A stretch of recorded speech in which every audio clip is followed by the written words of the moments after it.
Clair Obscur Expedition 33 may look pretty, but for newcomers to the game and turn-based RPGs in general, its varied systems can also be pretty confusing.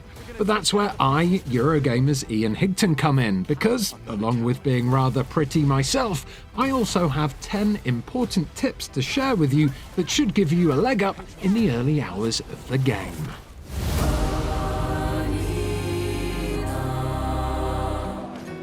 Oh look, it's the very start of the game. Here you'll run through the prologue with Gustav and Sophie, and as you do, you'll have an opportunity to talk to NPCs and engage in some optional battles, which you should absolutely do, because you'll receive a handful of helpful items that will boost your stats later on. In the same vein, it's worth fighting the mime near the shore. This optional battle is tricky but rewarding, and not just because you get to kick the crap out of a creepy mime. Beyond the music record that you'll get for winning, you'll also get a chance to practice those crucial counters and dodges, and you'll need those to beat the various mimes that you'll come across during the game. More on those later. Now, there's a point in the prologue where something called a gommage happens. I don't know what that means. It's a French thing, as far as Google would say, but you have the opportunity to get 3 tokens from doing so, and by doing that, you can purchase 3 goods from the vendors. You start with 1 token, and you can earn another by answering Antoine's trivia questions. Don't worry though, just like in a forced online training course about GDPR regulations, you can keep guessing these answers until you get them all right. For the 3rd token, you'll have to win your rematch against Maëlle down at the dock, and it's the same deal here. You can just keep trying until you win. No shame losing to a superior fighter. If combat has taken its toll on you and you fancy having a little chill out before the next bout of bad guy bashing, good news. You can rest and fully replenish your party members at any of the expedition flags that you find across the various areas. There is a catch though. Like most Soulsborne style games, healing your party will also respawn enemies, so take that into account before you hit the rest button. To avoid this though, you could actually consider using one of your chroma elixirs to heal up instead, as this has the same effect but without the respawning enemies, and the elixir's limited uses are replenished every time that you do rest at a flag. While you are putting your feet up at a flag, remember that you can also allocate your individual attributes and skills with each level up here, or use the flag to fast travel to another flag in the area. Just note that not every single flag is a viable fast travel point. Navigating your way through the world of Clair Obscur can be tricky, and that is by design.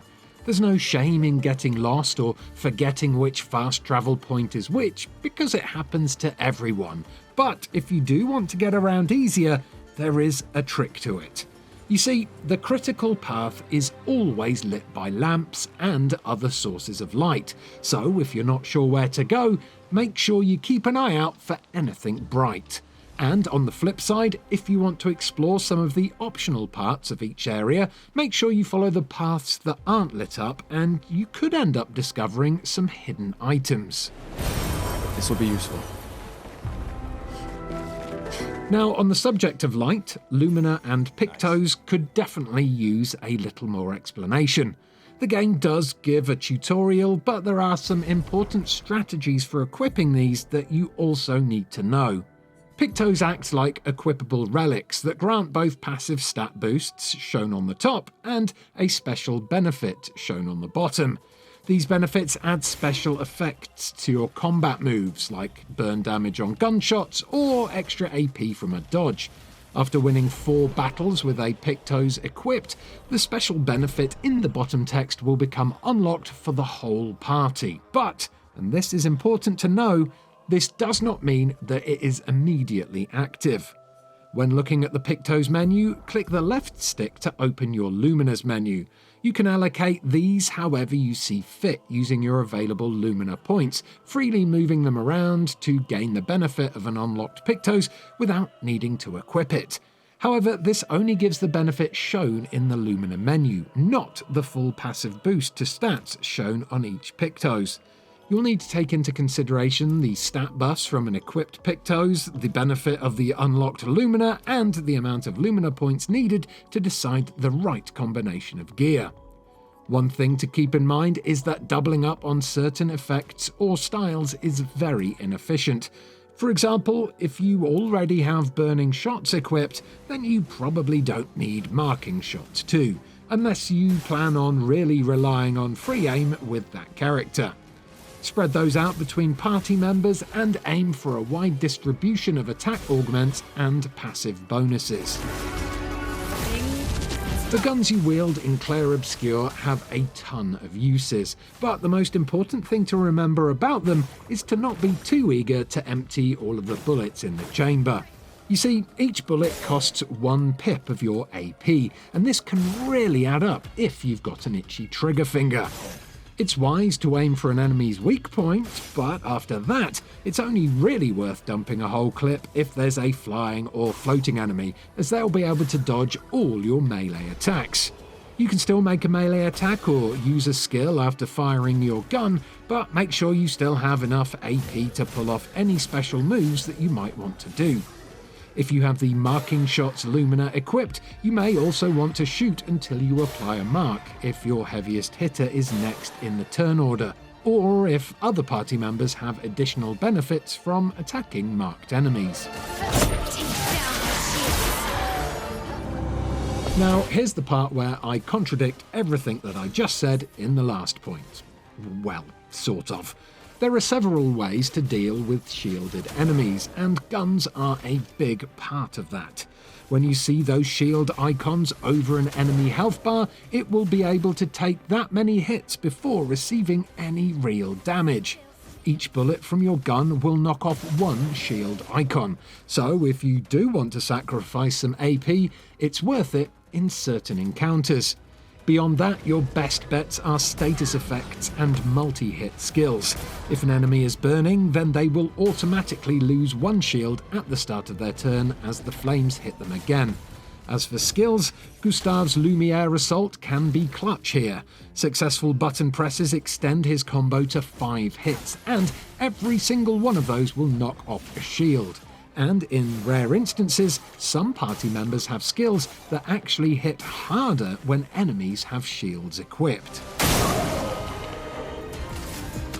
Now, breaking shields is not the same as uppercase B breaking an enemy, which puts them into a stunned state. Note the yellow meter under an enemy or boss's health bar. Dealing damage will slowly build this meter up. When it's full, using certain skills will then break the enemy. Gustav's Overcharge and Loon's Rock Slide are 2 examples of this. Just check your skill descriptions to find more. Hit an enemy with a break skill when that meter is full and they'll be stunned, taking a huge chunk of damage and losing a whole turn to boot. Even better, they'll keep taking increased damage while stunned. If you can time this for just before a boss uses one of its signature skills, it will be a lifesaver. Beyond that, using break techniques is the intended way to defeat those hideous mimes that you'll find all across the world. These are optional fights with great loot, but their ultra-high defense makes each battle a real challenge. So much potential. And when it comes to optional bosses, there are plenty of them in every area. If you see a particularly imposing Nevron while exploring, you can either engage it or avoid it. It's your call. These battles are tough, but you will earn new resources, Pictos, and other important items if you win. So, in my opinion, it's worth the risk. It's also worth pointing out that you can actually run around some of these bosses and yoink any loot that's just sitting out there in the world. The same goes for many enemy encounters too. Just make sure you steer very clear of them if that's your intention. Getting caught means fighting or fleeing, and chromatic Nevrons are particularly nasty if they catch you.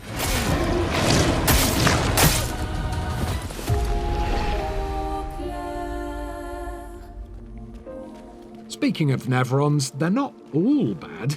You'll come across some white-painted ones during your travels, and while you do have the option to attack them, you're better off helping them out. Each one you see is seeking a particular item, and it's often found nearby. For example, the first nice Nevron is beside the abandoned Expeditioner camp flag in Spring Meadows. Head downhill in the next area, go past the bridge, and bust up the barrels to acquire a resin. Bring this back, then shoot his lamp to light him up and complete the quest, earning you a second healing tint. There are also lots of weapons, Pictos, and resources to be gained from side quests just like this. So if you see a Nevron in need, don't just attack it on sight, because it pays to be nice. Let's keep an eye out for other Nevrons like this one. We might learn something. Wondering what to do with all those resources you found in the early hours of the game? We can use that. Well, Colours of Lumina can grant extra Lumina points to your party members, and Chroma Catalysts are used for upgrading weapons, but you'll have to play through a portion of the first act before you can actually use them. During your time in the second zone, Flying Waters, you'll visit Noko's Manor. Here you'll add Mael to the party and encounter the Curator, and from that point on, it'll be waiting at your camp on the continent map. If you've been stocking up on colours and catalysts but have not been able to use them yet, don't worry, keep playing up until this point and then you'll be able to visit the Curator and start spending all of your resources on some shiny new upgrades.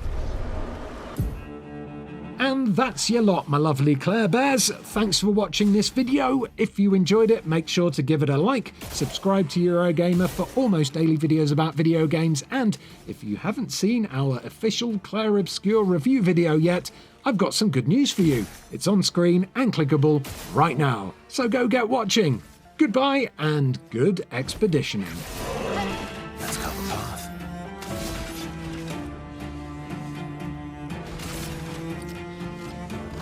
I'll use it.